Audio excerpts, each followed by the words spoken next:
This must be the place. Professor Oubier's house. Looks pretty creepy. I'd been away from Paris and hadn't seen Nico for nearly 6 months.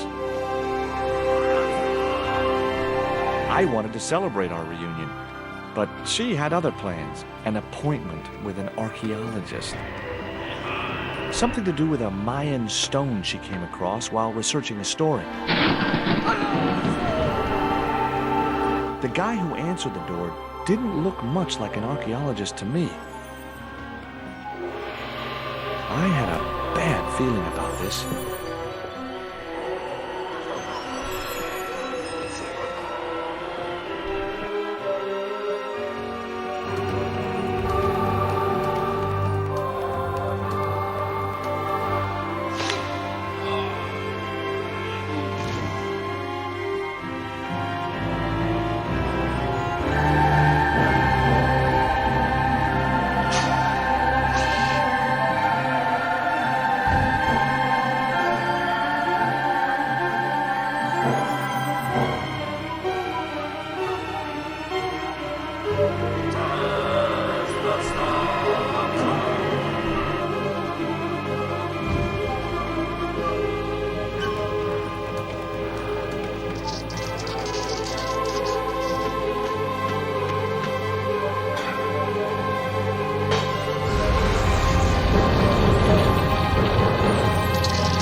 There were only 3 things I didn't like about spiders. The way they looked, the way they moved, and the fact that they lived on the same planet as me. This spider was big, mean, and hairy, and definitely not a native of Europe.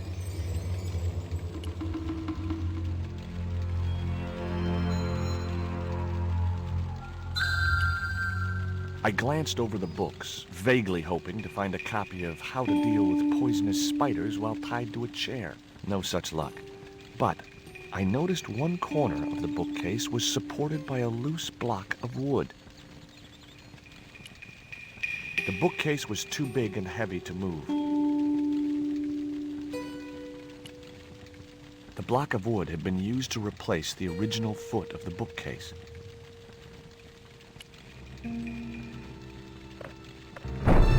Maybe I'd been a little heavy-handed, but it was a question of survival. Of course, I was still tied to a chair in a burning house with no means of escape. The bookcase had been anchored to the wall by a protruding metal bracket. It had sheared off as the bookcase had fallen, leaving a jagged edge. Yellow pus was seeping from below the bookcase. That spider was very squashed.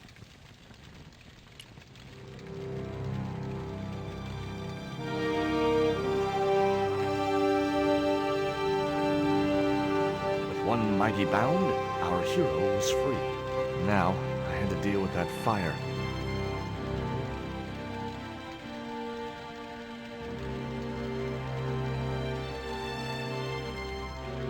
The bureau had a sliding lid.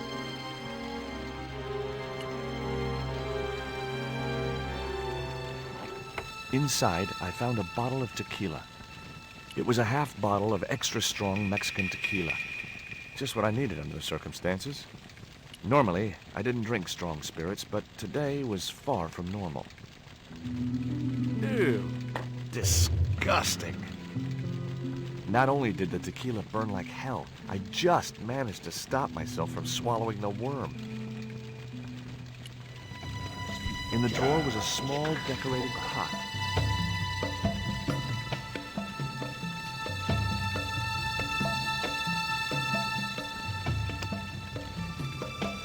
The pot contained a key. It looked like a house key. It was Nico's bag.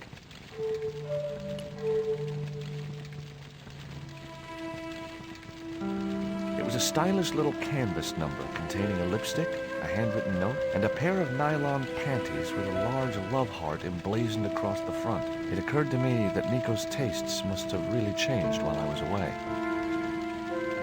Well, they could be useful. It was a needle-sharp dart with a flight of green and yellow feathers.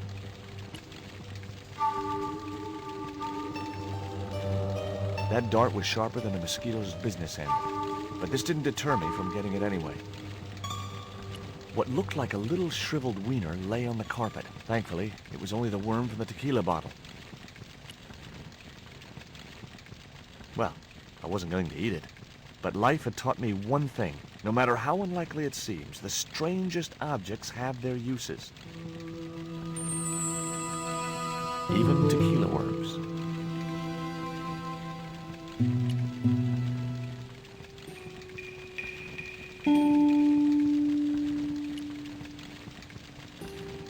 It was the box that spider had crawled from.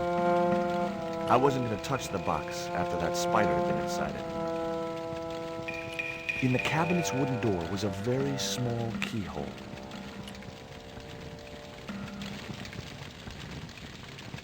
The cabinet was locked. The door blocked my only means of escape.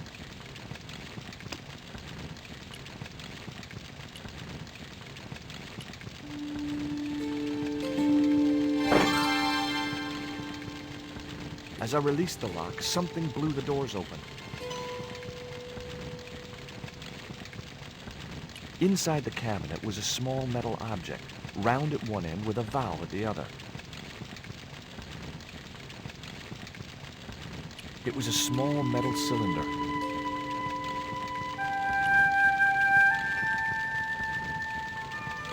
That cylinder was hot. I couldn't pick it up with my bare hands.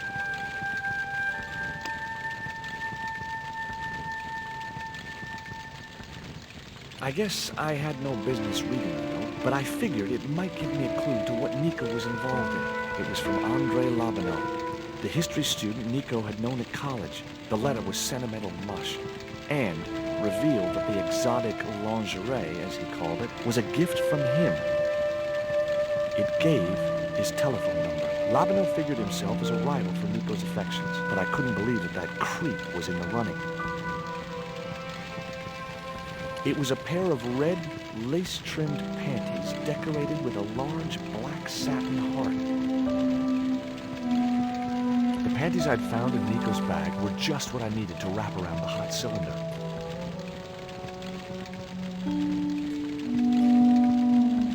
It was a soda fountain, perfect for mixing with drinks or squirting at clowns.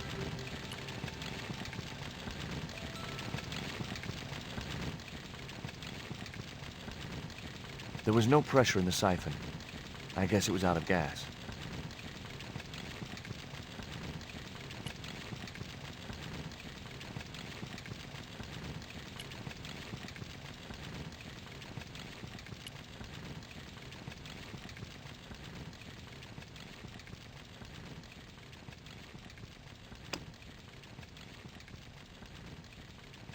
The red and yellow pot had black decorative markings shaped like hands. Weird mutant hands, that is.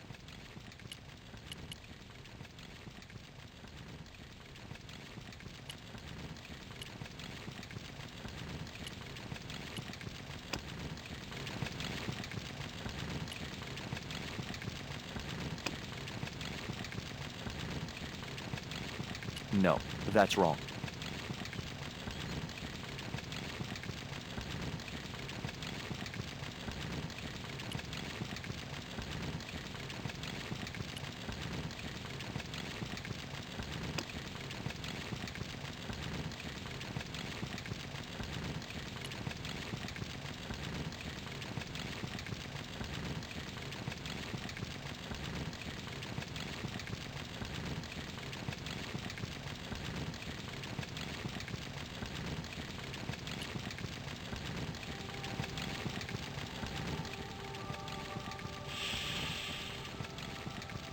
The cylinder gave out a faint hiss as the valve opened. Huh? Now I had one primed up and ready to use extinguisher.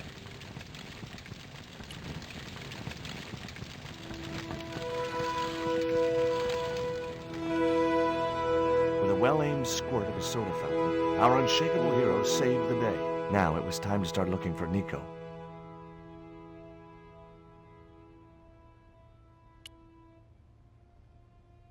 I wasn't going to burn myself on that red-hot doorknob, and it wasn't the time for subtlety.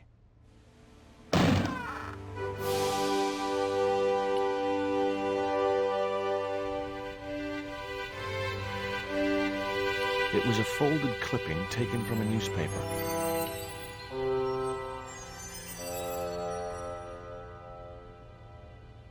I'd found a piece of newspaper folded in two. It referred to a forthcoming eclipse of the sun. Unfortunately, it wouldn't be visible from Europe. The best place to view the eclipse would be Mexico. Much as I disliked him, Labano might be my only hope of finding Nico.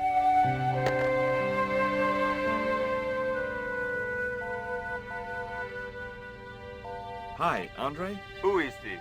It's George Stobbart, Nico's boyfriend. Don't you mean ex-boyfriend? Look, I didn't call you just to pick a fight. I need to talk to you about Nico. Can't you accept she's just not interested in you? Listen, Andre, we need to talk. Nico's life depends on it. Okay. You remember the cafe at Montfaucon? Sure. Andre? You'd better show, you creep. I felt an irrational urge to wipe my ear.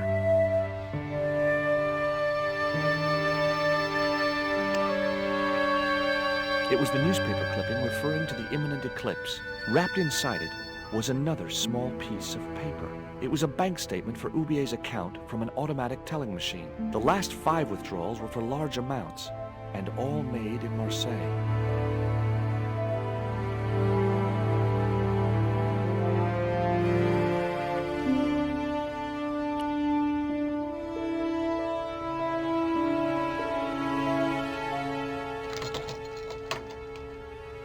I unlocked the door.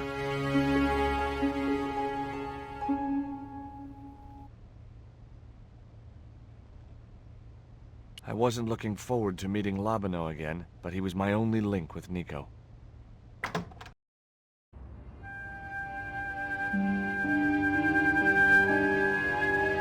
There was no sign of Labano when I got to the cafe. I decided to order a coffee and wait for him.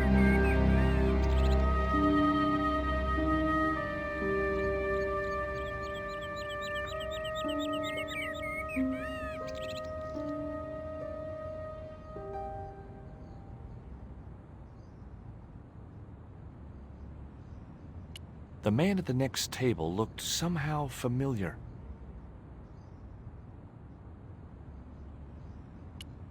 Pardon me, but don't I know you? Huh? You were here the day I found the catacombs. I was? Ah, yes. I remember you. Yeah. Are you still in the police force? No, not anymore. I'm a man of leisure. And what brings you back to Paris?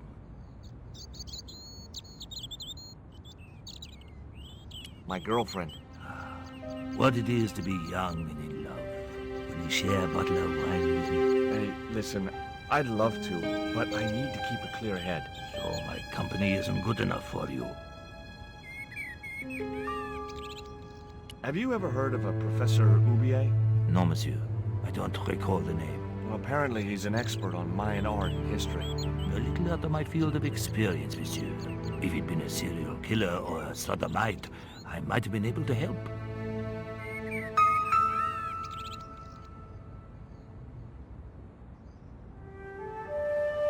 It was a small silver flask from which the man was topping up his glass.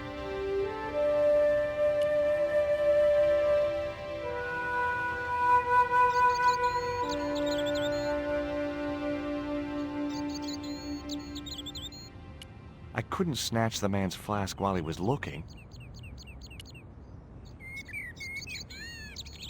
Why did you leave the police? I was forced to retire. The golden handshake. Only in my case, it was more copper than gold. How come? I was made a scapegoat to cover up the department's inefficiencies. What's that you're drinking? It's wine. What do you make of this dart? I remember a case where the victim was killed with just such a device. The poison acted in seconds, causing his body to swell up like an inflatable life raft. What do you make of this news cutting? Orphanage supplied fast food chain? No, it's the article above that. Oh! Total eclipse of the sun. Well, that's very dull in comparison. I don't know anything about eclipses. Tell me what you make of this note. From my years of experience, I gained a pretty good insight into handwriting. I'd say that note was written by a compulsive, obsessive type with an Oedipus complex. Hey, you got just about everything apart from the ponytail. It was too hot to sit inside the cafe. Besides, I might miss Lobino.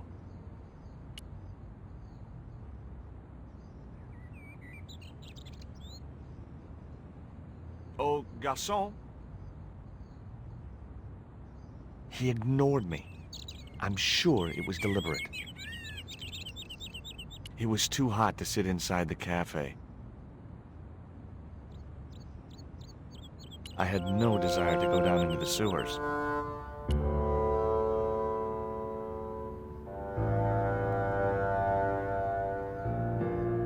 Hey, you. Quoi? I'd like a cup of coffee if you don't mind. When I finish serving this gentleman.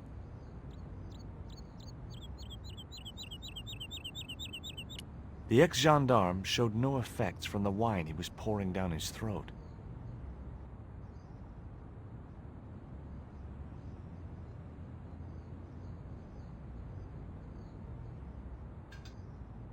Un café. Thanks. What does that guy keep pouring out of his flask? Absinthe. Absinthe?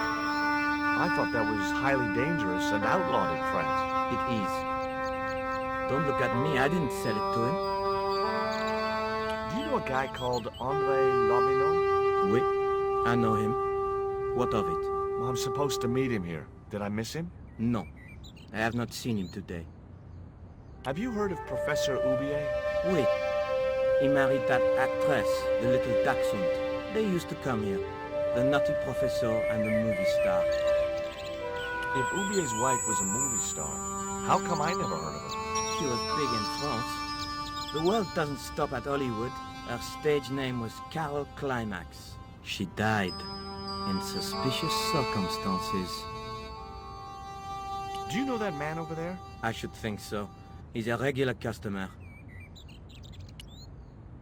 Look at this. A poison dart. Ah oui, sure. It's the real thing. Knocked my girlfriend out cold in a matter of seconds. Romantic. Sounds like a real close relationship you have going. How did Oubier's wife die? I heard he shot her. And got away with it? He had a good lawyer and a watertight alibi. Why would an eminent public figure like Oubier risk everything for murder? He wouldn't be the first, would he? Besides, people like him always get off. That's all. Thank you.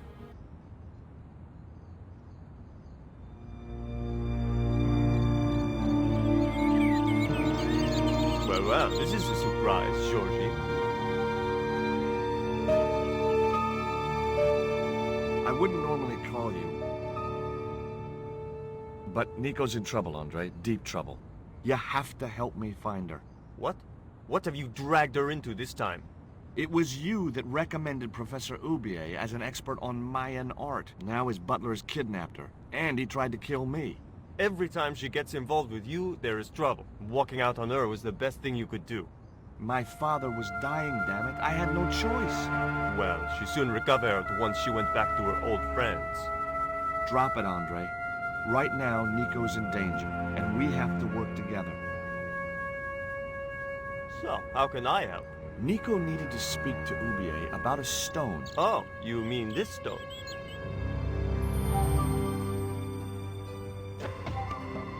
So that's what all the trouble's about. Precisely. Nicole told me to guard it with my life. Well, it's worth more than that, surely. Oh, very funny. What's funny is that your life really is on the line. What are you talking about? The stone is a Mayan artifact, dummy, and the guy who kidnapped Nico was from Central America. It was the stone they were after. Oh my god, you mean I could be in danger too? What do you suppose the carving on the stone means? I don't know. I haven't shown it to anyone. Why don't you just give it to me? I don't want your death on my conscience, George. Where did Nico get the stone? I'm not sure I should tell you. Oh, you should. It was something to do with smuggling. Why didn't Nico take the stone to Ubier? I don't know. Perhaps she suspected something like this would happen. If she's been hurt, Andre, I'll break every bone in your body. No, that's typical of you. Do you think I don't care what happens to Nicole? It occurred to me that slugs don't have bones to break, but I kept that thought to myself. Tell me about your friend Ubier. He's more of a professional acquaintance than a friend. I see. So you don't really know him at all? No, I don't.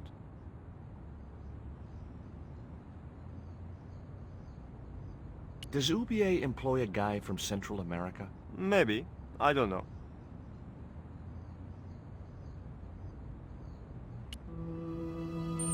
What do you think this is, Andre? I don't know. I'll give you a clue. It's got more backbone than you. You think you're amusing, don't you?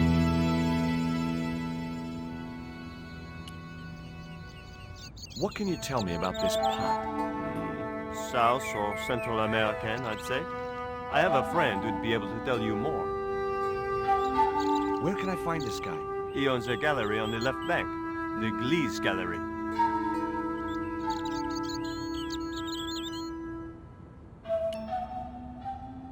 Take a look at this, Andre. It's a bank statement? Yeah, Professor Ubier's account. 5 large cash withdrawals in the space of 3 days, all from an automatic teller in Marseille. Suspicious, isn't it? You're even more crazy than you were before. See you later. Goodbye, Georgie.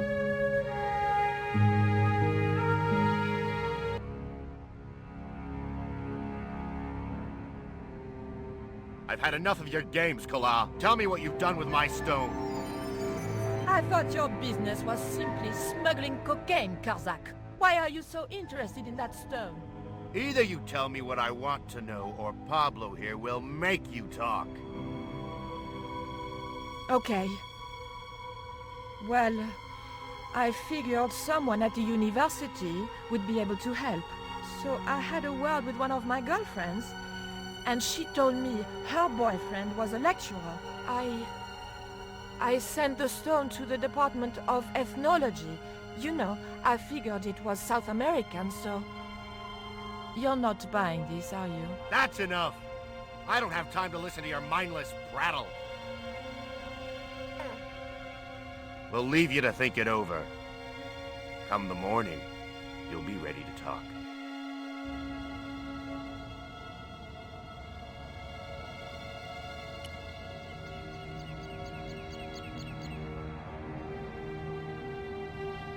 Do you miss being a gendarme? Yes, of course I do.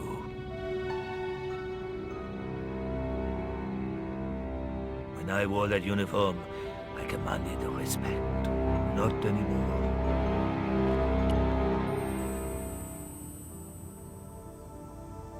I grabbed the flask and was struck by a powerful smell of absinthe, a highly potent and illegal alcoholic drink.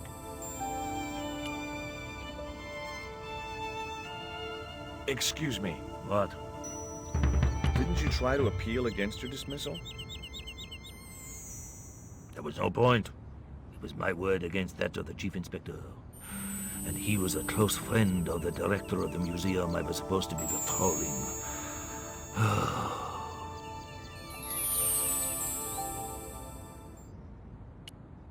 Excuse me. Leave me alone.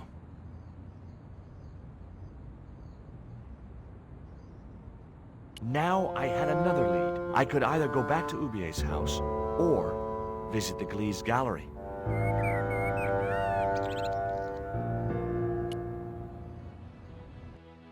The Glee's gallery had style and class, but very few customers.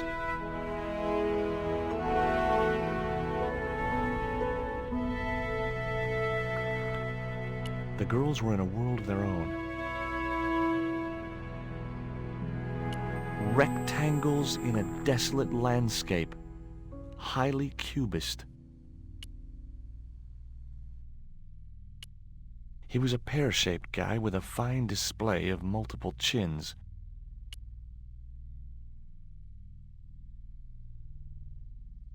He looked like an older version of Labano, the same supercilious expression, the same disdain in his eyes, and the same damned ponytail. Are you Mr. Glees, the owner? Yes, sir. May I help you? You're English? These days one prefers to think of oneself as European. Sure. Whatever you say. And how precisely may one assist you, sir? What I really wanted to ask you about was a black stone. A black stone? Yeah, it's a Mayan artifact, about as big as my hand. No, sir, one doesn't get much call for black stones. If it's Mayan artifacts you're interested in, I have some rather exquisite pots. Yeah, I noticed. I've already got one of those. Who's that guy over there? That's Mr. Lane, sir, the critic. I'm hoping he'll give the gallery a favorable write-up. One has to be so patient with these critics. Lure them in with the correct bait, watch for a bite, then play them like a fish. Well, he's certainly drinking like one. Have you heard of Professor Oubier? Of course. His name is synonymous with Mayan art. A number of these artifacts were supplied by Oubier himself. Do you believe the story that Oubier murdered his wife? If it was true, who could blame him? She was an opportunist tramp. Well, that's what I heard. Have you seen any of Oubier's wife's films? Only one. Believe me, I was appalled, shocked, disgusted, and repulsed. Well, you sure got your money's worth. Last time I went to the movies, I wasn't even titillated. I suppose you have an import license for these relics? Of course. But that's not my problem, sir. The professor arranges all the shipping. We simply collect the items from the docks. Could you tell me which docks Professor Oubier uses to import the artifacts? Good God, no. I can't possibly reveal my commercial secrets. Do you get many Central American Indians in here? No, sir. This is Paris. Central America is several thousand kilometers southwest of here. Straight across the Atlantic Ocean and turn left. You can't miss it. Well, as it happens, I saw some Central American Indians this very morning. Tourists, sir. Paris is full of them at this time of year. I found this news story referring to a total eclipse of the sun. Really, sir? Well, fascinating. I'd like your opinion on this pot. Interesting. Would sir be interested in selling the article? That depends. How much would you give me for it? 300? Possible 325? I'll think about it. It was Lane, the art critic. You're Lane, the critic, aren't you? Correct. Can't you see I'm busy? Busy? Doing what? Appreciating the art, or depreciating it. I have a reputation to uphold. I could tell this guy was going to be hard work. Have you heard of Professor Oubier? Yes, of course. I was at his house earlier. If you're going to drop names, you could at least name one worth dropping. I thought Oubier was a well-respected man. Why, his last book was nothing but pseudo-intellectual claptrap. The demented ramblings of a drug-dependent has-been. What's that you're drinking? I'm not sure, but I have a suspicion it might be urine. Glees can't expect a favorable criticism of his gallery when he serves this muck. Would you give me your opinion on this pot, sir?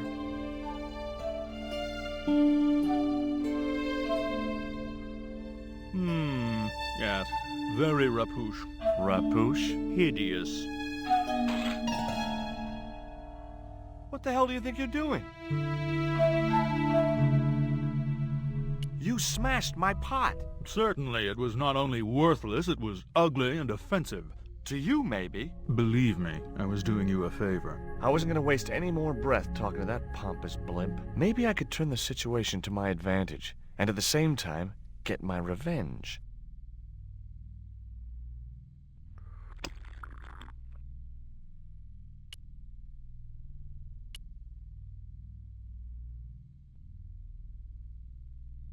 I didn't think he'd be interested. The pot had smashed into too many pieces to retrieve.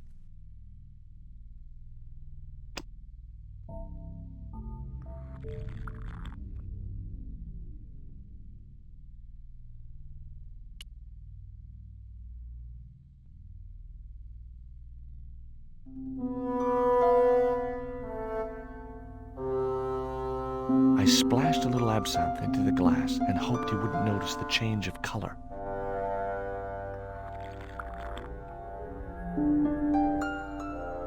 Did you put something in my drink? Yeah, I did. Well, what do you think? Well, it's certainly an improvement over Gleese's wine. In fact, I could grow to like it.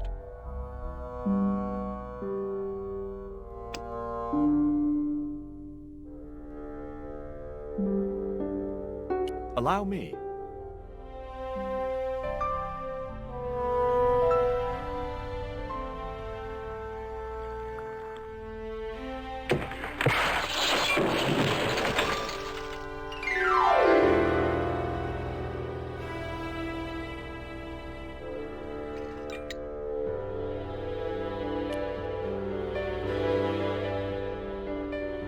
It was a machine for reading credit cards. It was a sturdy packing case.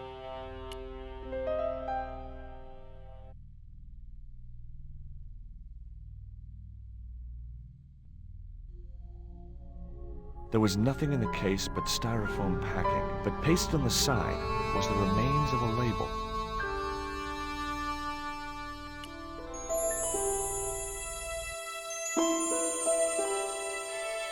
Underneath a logo of a flying bird were the words Condor Transglobal Mars. The rest of the label was missing. It was beginning to make sense. Oubier had organized Nico's abduction.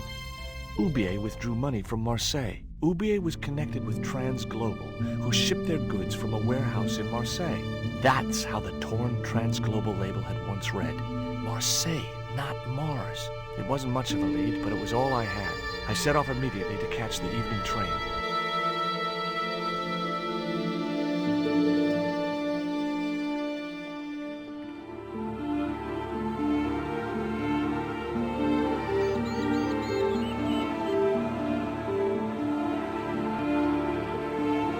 It was almost dawn when I arrived in Marseilles. I traced Condor Transglobal to a desolate dockside.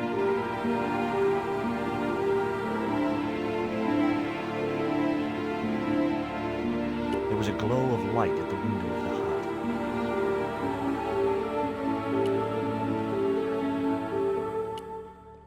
A chain-link fence barred the entrance to the docks.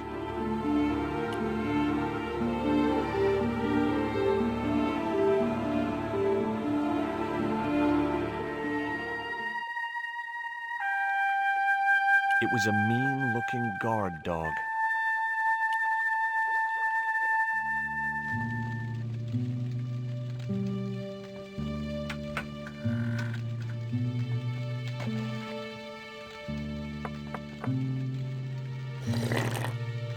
Hi, good morning. Do you know what time it is? No, I don't wear a watch. As my dad used to say, I'm not into time, man. Well, you're too early. What time is it anyhow? The big hand's on the floor. Why aren't you in bed? I can explain everything. Never mind, I ain't that interested. What time do you open the gates? 7. Do you mind if I hang out here till the docks open? Please yourself, but you'll have a long wait. It's Sunday, and tomorrow is the start of the national holiday. Everything is closed for a month. Well, wouldn't you just know it? Does that dog belong to you? Nah, he comes with the job. I just feed him every now and then. More then than now, I'd say. What's the dog's name? 20. It's unusual for a dog. It's his registration number. Security dog number 20. That animal doesn't seem too hot for a guard dog. No?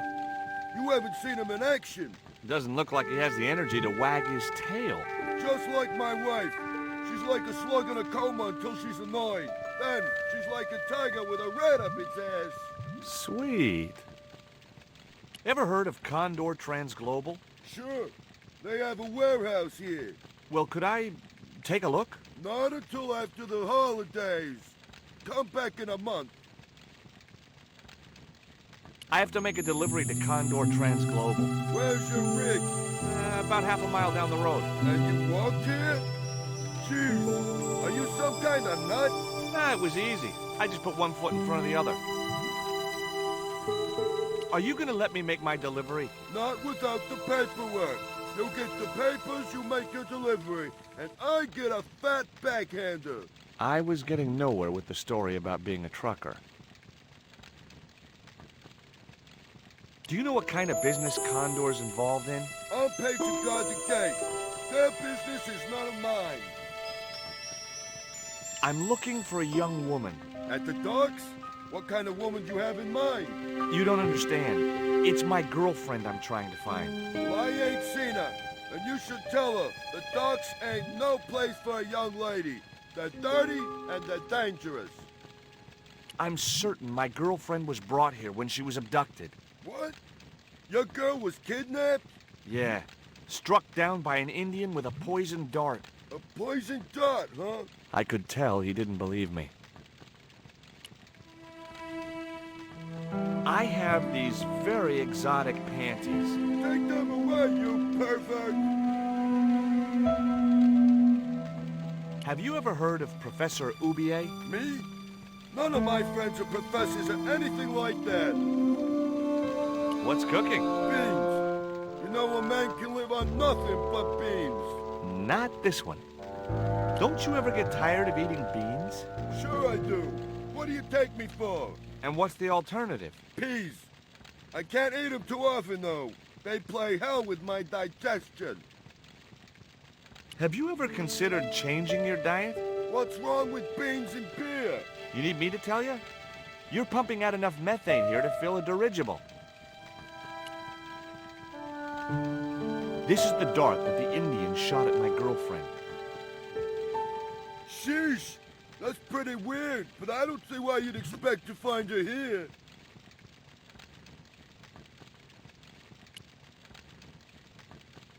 Take a look at this letter. That's sick. Did you write it? Oh, no. No, it's a letter from my girlfriend's admirer. If I was you, I'd smack him in the mouth. Well, that's not my style, but thanks for the advice. I gotta go now, but I'll be back. Can't wait.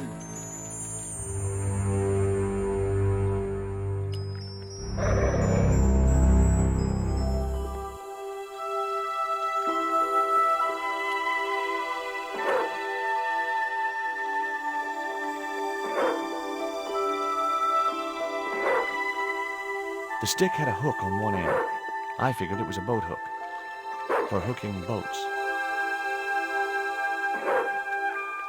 Bobbing up and down in the oily water was the watchman's discarded beer bottle.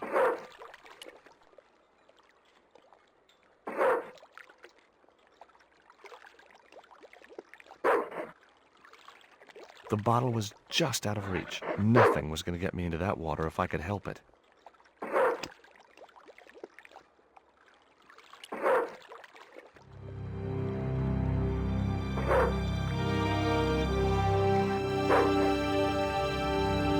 I just knew that boat hook would be useful for something. As for the bottle, even if I couldn't find a use for it, I'd cleaned up the dock a little.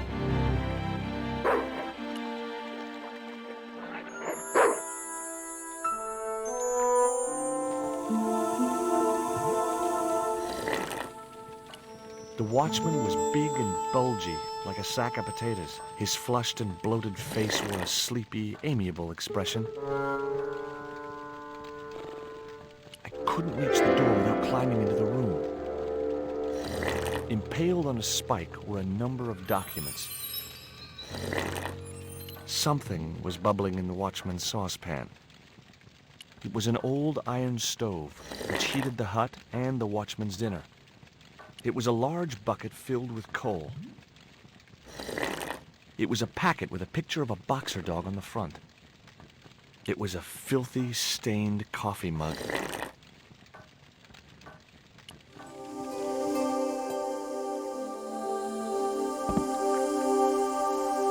The platform was held up by a hinged bracket. I couldn't figure out what it was for.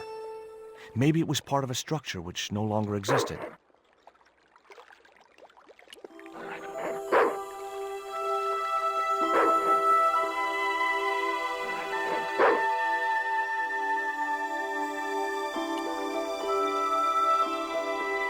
Ouch!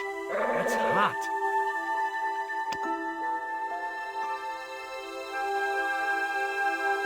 The bottle was half filled with water. Maybe it would cool the cone down enough to touch it.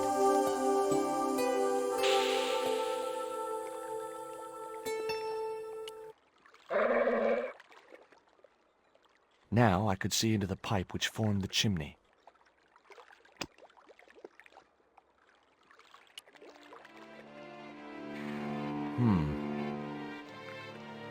The bottle had blocked the chimney, and the hut was filling up with smoke.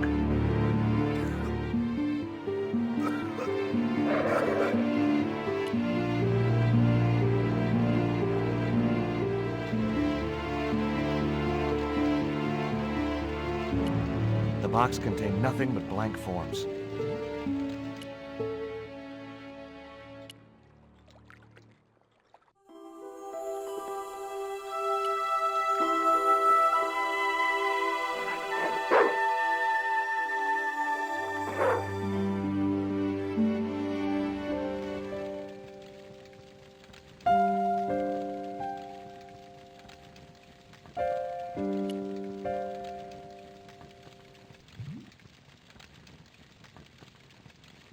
Baked beans in ketchup.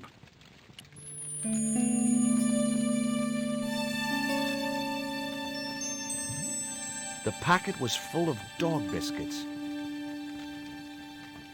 That mug was a health risk. I decided to leave it where it was.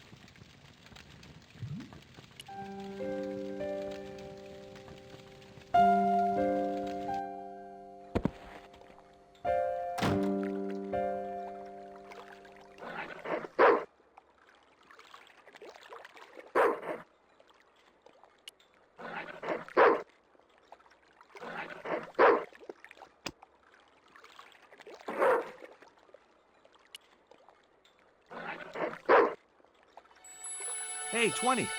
Come and get it, boy.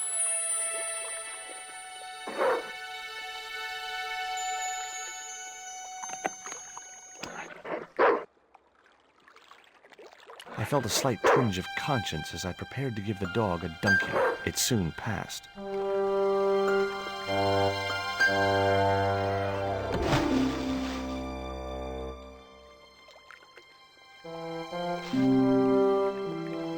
As I'd expected, the dog could swim like a... well, like a dog.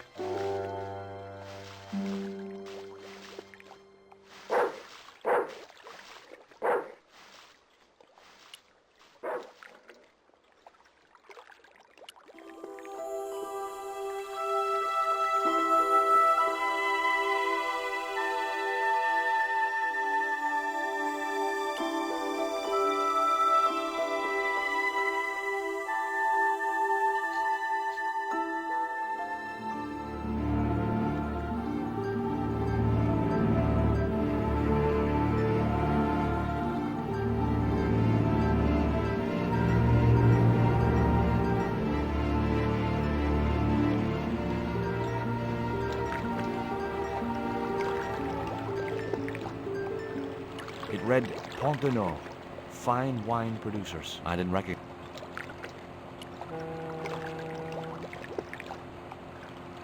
I couldn't reach the wheel and couldn't see any point in climbing up to it.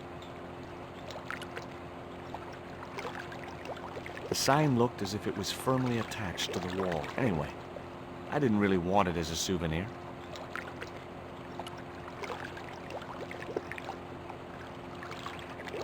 This sign also looked firmly attached to the wall. It read, Condor Trans Global. I'd come to the right place. Now all I had to do was get inside. That door seemed to be the only way into the warehouse. There was a little grill set into the door. The grill opened from the inside.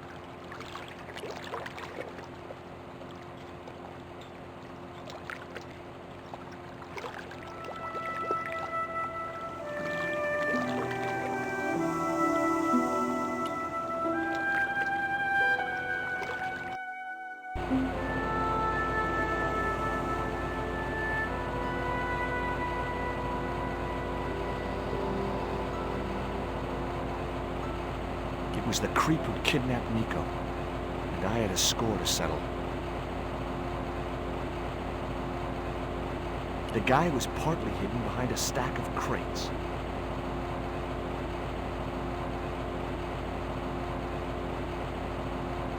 It was a powerful fan. I couldn't reach the blades of the fan, which was just as well. If I'd stuck my fingers in there, I'd never be able to play guitar again.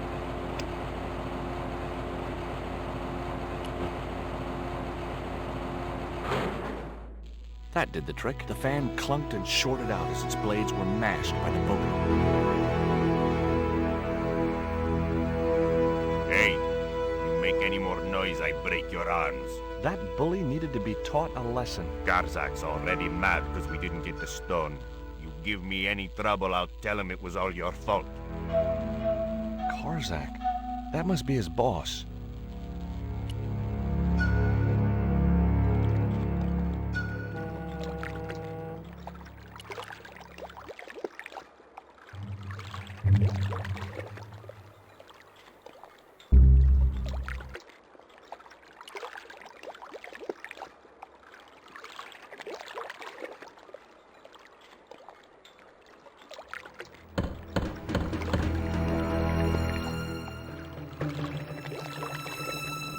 Who is it?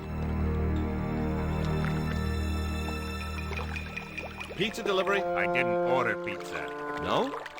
This is the Condor Trans Global Shipping Company, isn't it? I don't like pizza. Oh, come on. Everyone likes pizza. Maybe he was allergic to mozzarella. The grill opened from the inside.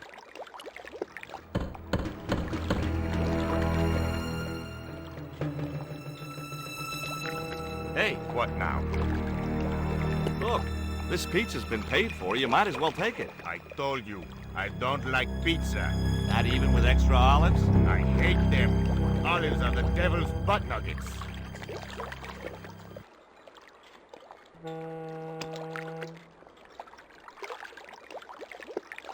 It was Ubier's bank statement. It was the newspaper clipping referring to the imminent eclipse.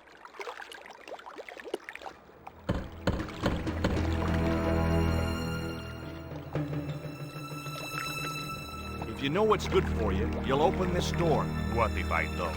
I'll kick your head in. Okay, I'll come out, you creep.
There was a notice board beside the desk with an assortment of paperwork on it.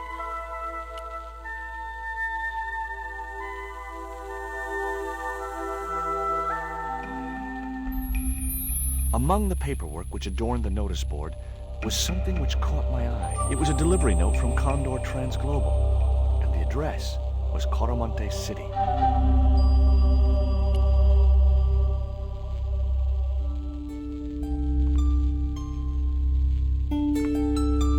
The only interesting thing I found was a small brass key.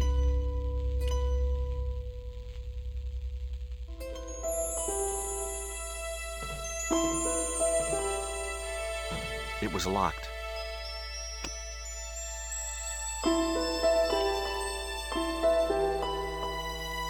The little brass key didn't fit the lock.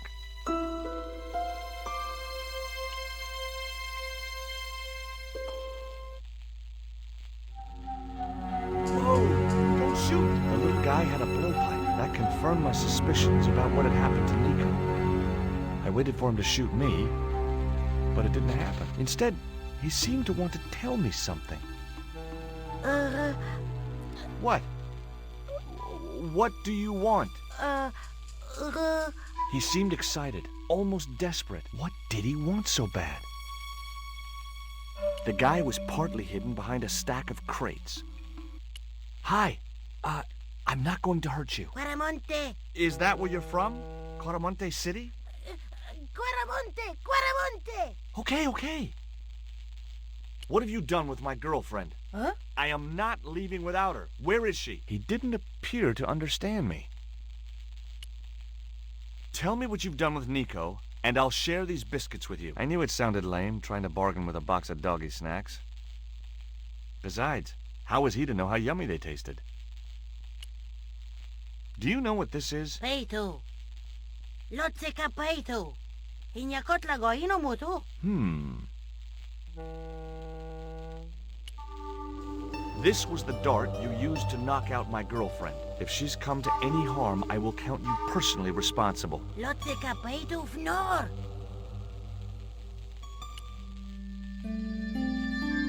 What does this key unlock? Huh?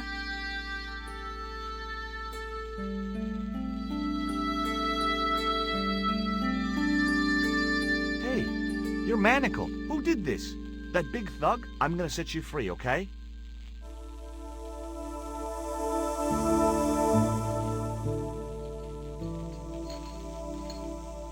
Hey, come back here.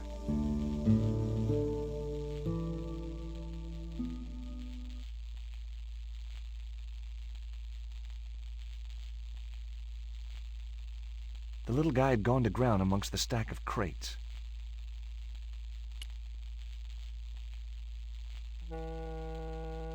I couldn't pry the doors apart with my bare hands. There was usually an easier way to do it.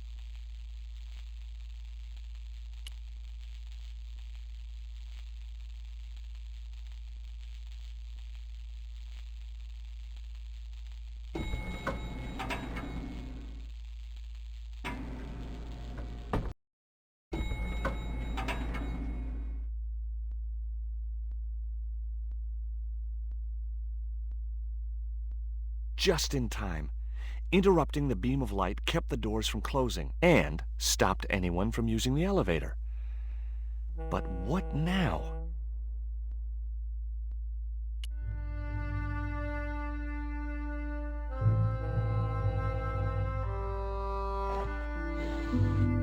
There. That would keep the doors from closing. The crate was labeled Danger. Live contents do not drop. There were small holes in the top and sides and scratchy noises coming from inside.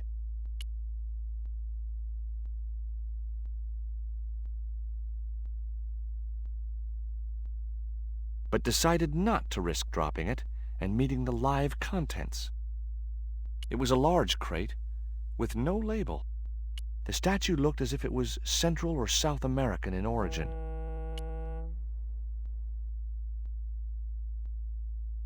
I realized the doors must lead to a loading platform high above the dockside. A sturdy beam was jammed across the doors. These doors were not going to open.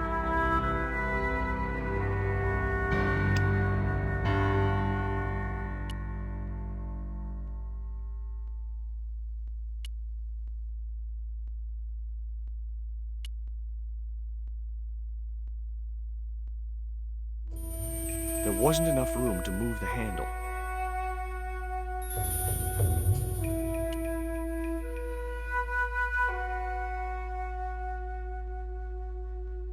Nothing happened. That was probably because the elevator was already on this floor.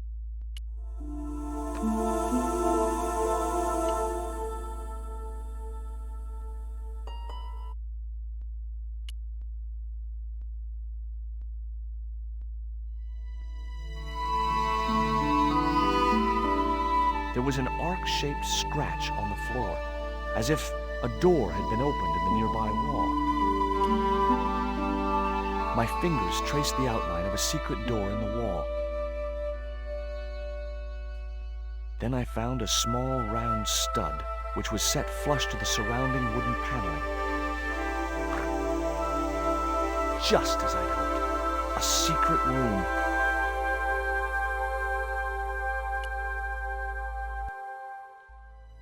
Nico!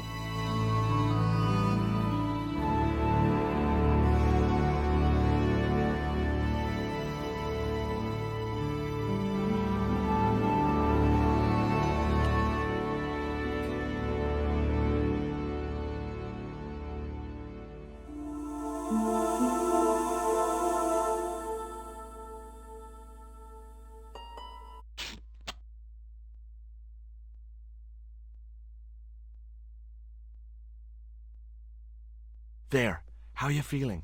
Oh, thanks, George. How on earth did you find me? I knew Oubier had been in Marseilles, but never mind about me. How about you tell me exactly what's going on, starting with that Mayan stone? I picked it up from one of Carzak's men in Paris. I was expecting a consignment of narcotics. Drugs? Yes. The proof I needed to expose Carzak's smuggling operation. I'd set it up to act as his courier, and once I had the proof, I planned to go straight to Inspector Mou. But instead of the dope I'd expected, they sent me that stone instead. And to find out more, I called Professor Oubier, who invited me to his mansion. At least, I thought it was Oubier. I don't get it. If Carzak's business is drugs, why is he so desperate to get his hands on that stone? Maybe it has some significance to the local people in Central America. It could be Carzak's means of getting them to work for him. Anyway, we've got to get out of here. Nico, wait!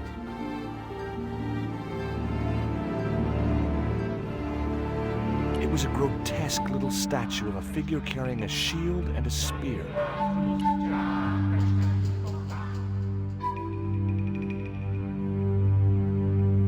It was the masking tape that had been used on Nico.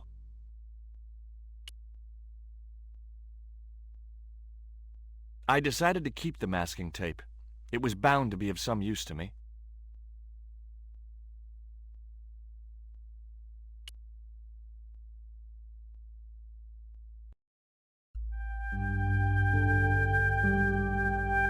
We can't use the elevator. If that thug Pablo's recovered, he'll be waiting for us. We've got to do something. Where does that door lead to? I'm not sure. Nico looked well considering her ordeal.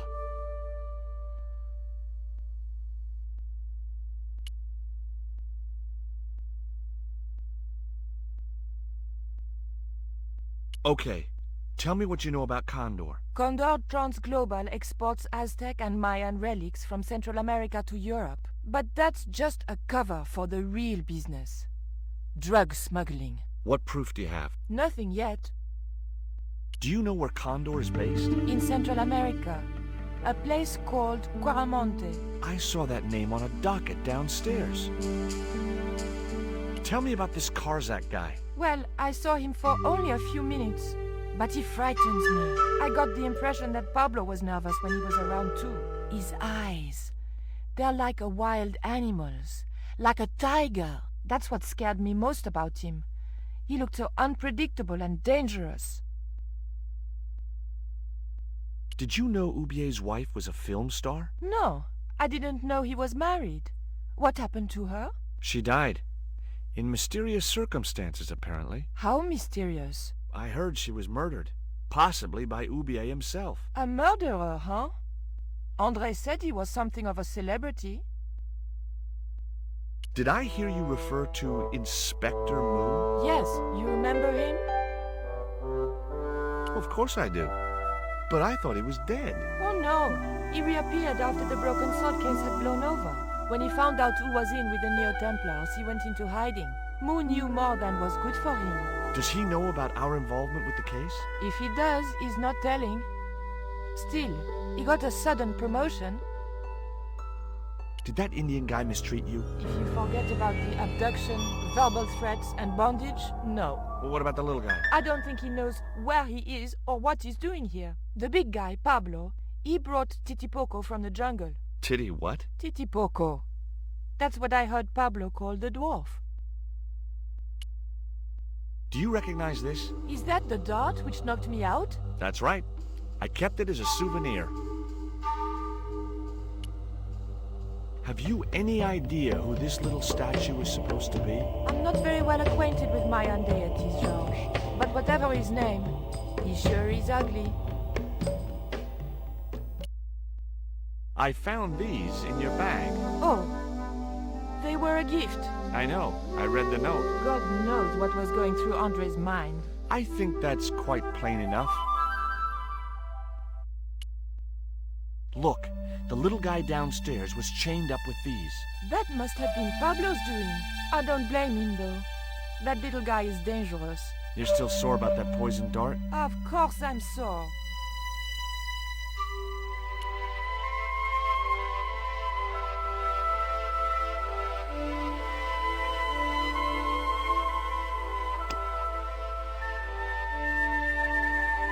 It was the rope the Indian had used to tie Nico to a chair. Boy, what a souvenir.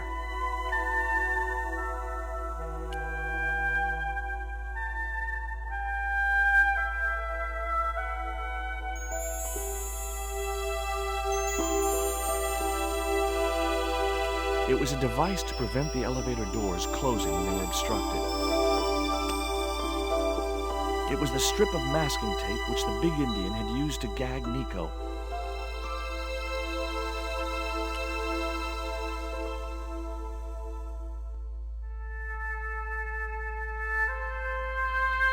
Hopefully, the tape would prevent those doors from closing and stop the Indian from being able to call the elevator.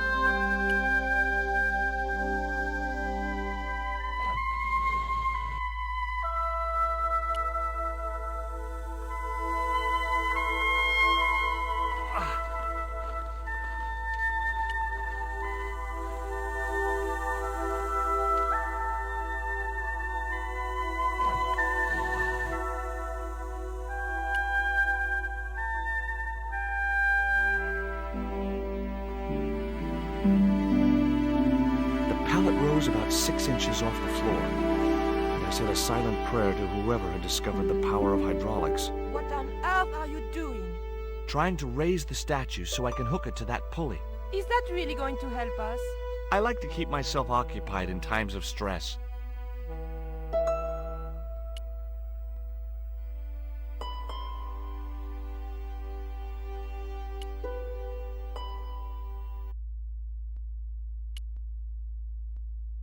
I didn't want to remove the rope from the pulley.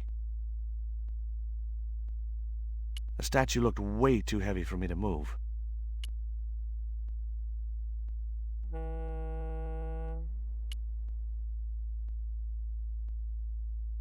There was nothing else I wanted to talk to Nico about at that time.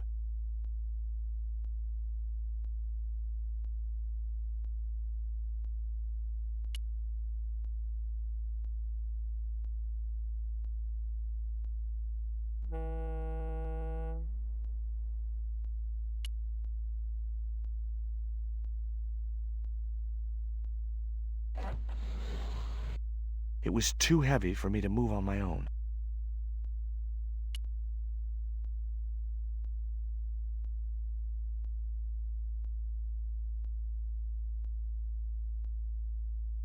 Could you give me a hand to push this statue? What for?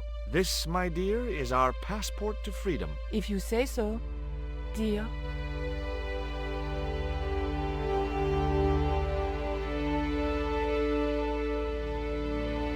Okay, 'Push!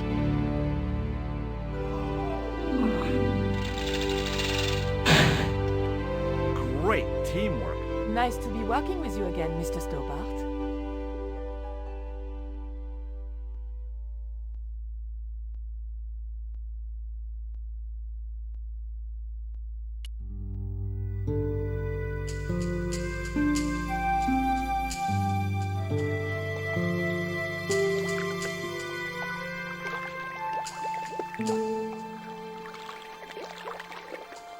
A cable stretched way out across the docks to a building in the distance.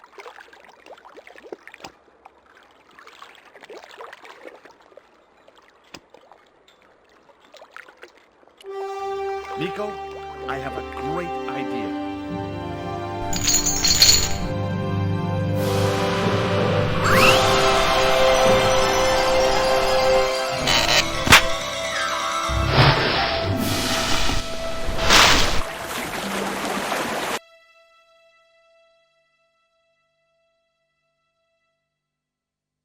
George, where have you been? Never mind that. Do you have the Mayan stone?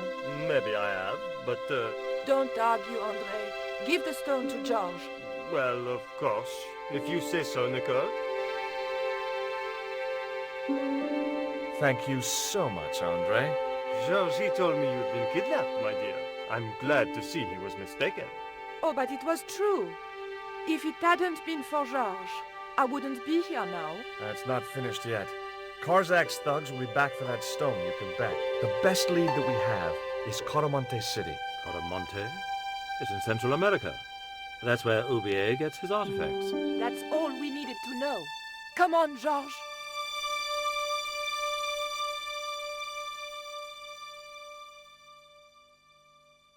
Quaramonte, the traveler's rear entrance to Central America. Well, that's how it was translated in the brochure. We didn't know what we were looking for, but the offices of Condor Transglobal seemed a good place to start.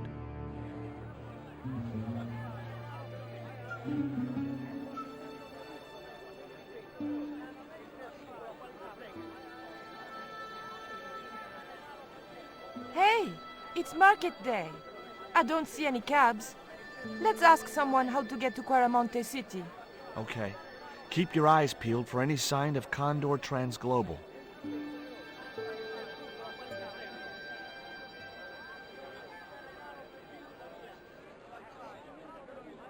Now, I like most animals, but experience had made me wary of goats, and cats, and dogs.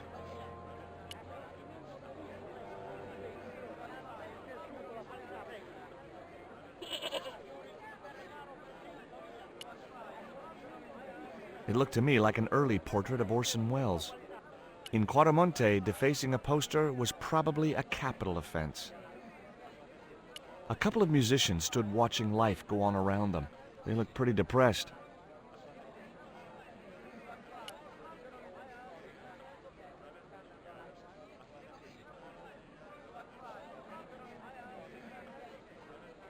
Hey, cheer up, guys. What's with the long faces? Our pipe player has been arrested and thrown in jail. Poor Miguel. He never broke the law in his life.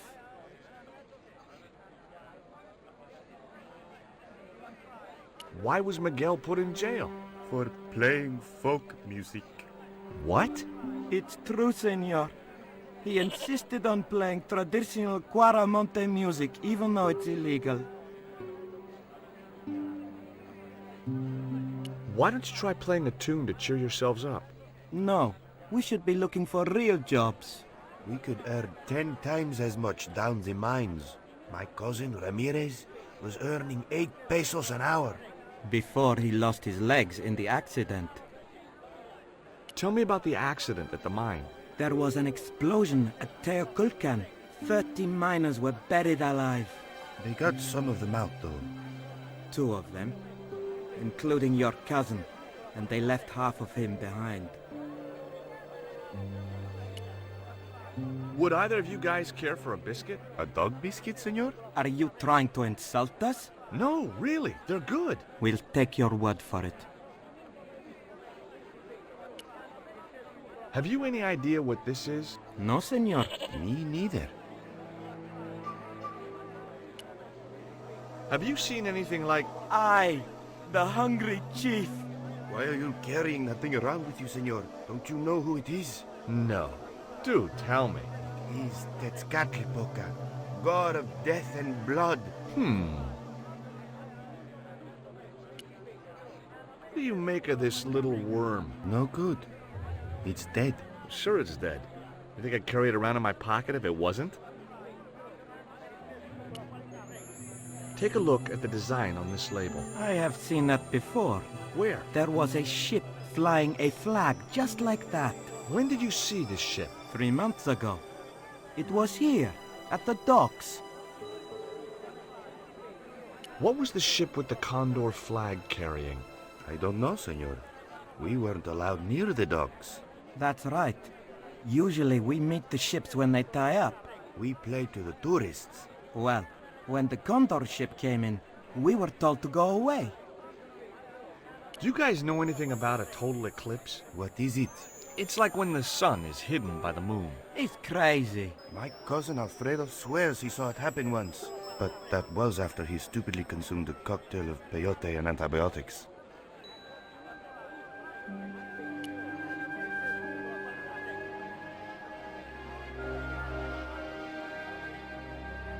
Do you have crabs? No, only fish. Nice fish. Thanks. If, by some remote chance, I ever need a fish, I'll be back. Do you recognize this statue? Si, senor. It is very, very bad luck. That is Tezcatlipoca, the night hunter. I know, but I don't believe in luck, good or bad. You may not now, but you will. The guy looked scared out of his wits. Go away. The woman had an impressive display of gourds.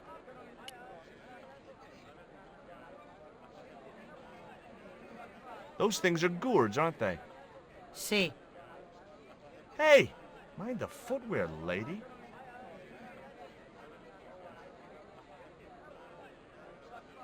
The guy wasn't showing much enthusiasm selling his wares.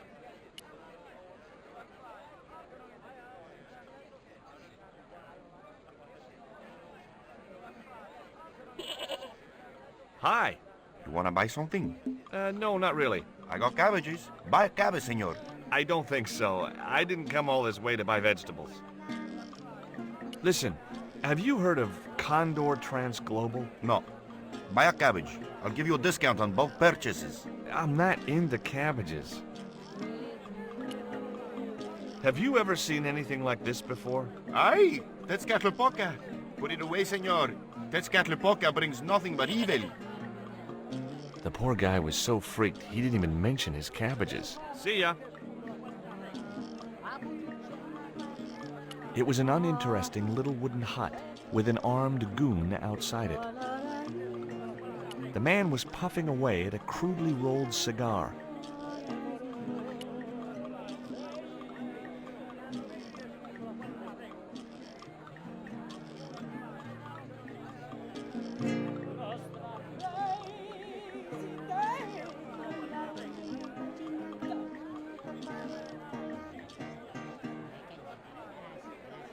Hi there.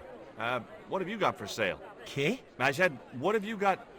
Oh, never mind.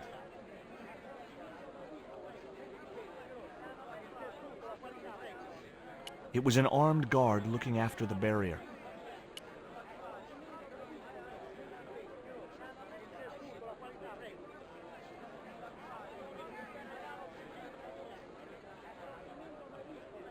Welcome to Quaramonte. Thanks. Can we get a cab to the capital? This is the capital, Quaramonte City.